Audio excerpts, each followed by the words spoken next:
ध्यान रखना, बुद्ध किसी शास्त्र को नहीं दोहरा रहे हैं, बुद्ध से शास्त्र पैदा हो रहा है। मन सभी प्रवृत्तियों का पुरोगामी है।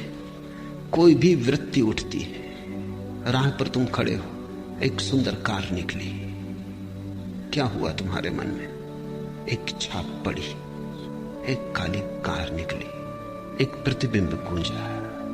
कार के निकलने से वासना पैदा नहीं होती।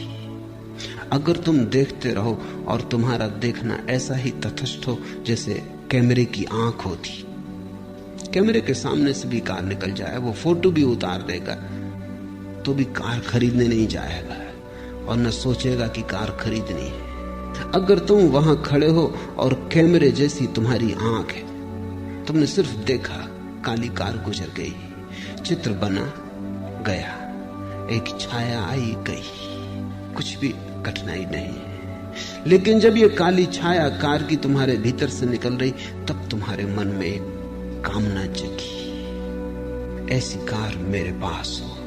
मन में एक विकार उठा, एक लहर उठी, जैसे पानी में किसी ने कंकड़ फेंका और लहर उठी। कार तो जा चुकी, अब लहर तुम्हारे साथ है। अब ये लहर तुम्हें चलाएगी। तुम धन कमाने में लगोगे, या तुम चोरी करने में लगोगे, या किसी की जेब काटोगे। अब तुम कुछ करोगे। अब वृत्ति ने तुम्हें पकड़ा। अब वृत्ति तुम्हारी कभी क्रोध करवाएगी अगर कोई बाधा डालेगा।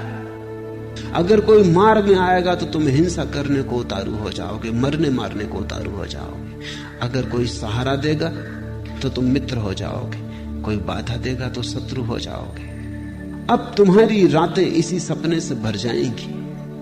बस ये कार तुम्हारे आसपास घूमने लगेगी। जब तक ये ना हो जाए तुम्हें चैन ना मिलेगा। और मजा ये है कि वर्षों की मेहनत के बाद जिस दिन ये तुम्हारी हो जाएगी, तुम अचानक पाओगे कार तो अपनी हो गई, लेकिन अब इन वर्षों की बेचैनी का अभ्यास हो गया।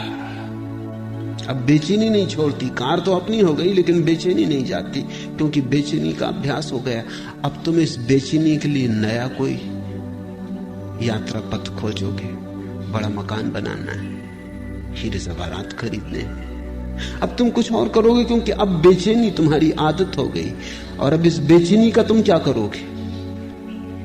इस सालों तक बेचैनी को संभाला, कार तो मिल गई, लेकिन अब कार का मिलना न मिलना बराबर।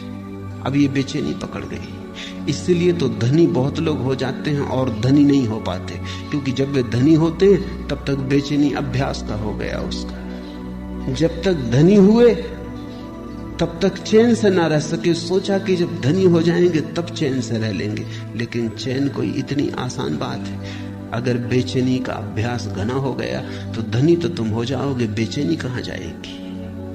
तब और धनी होने की दौड़ लगती और मन कहता और धनी हो जाएं फिर। लेकिन सारा जाल मन का है। बुद्ध ने अपनी एक एक वृत्ति को जांचा और पाया कि वृत्ति मन के सरोवर में उठी लहर है। वृत्ति का मतलब ही लहर होता है, वो मन का कब जाना है। अगर मन निष्कंप रह जाए तो कोई वृत्ति